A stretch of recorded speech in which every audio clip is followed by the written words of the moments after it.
presentation para mas engaging ang ating lesson. At ang ICT o Information and Communication Technology naman ay paggamit ng teknolohiya gaya ng computer, cellphone at internet.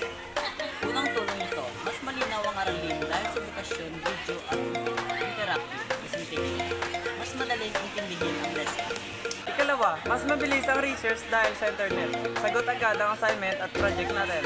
Katatlo, At talakayin mas namin perfect tayo. Pwede tayo gumawa ng digital, poster, PowerPoint at project na mas nakakatuwa. Ikapat, mas madali ang komunikasyon, may online class at chat-ML para sa teacher at at higit sa lahat, natuto tayong maging responsable sa paggamit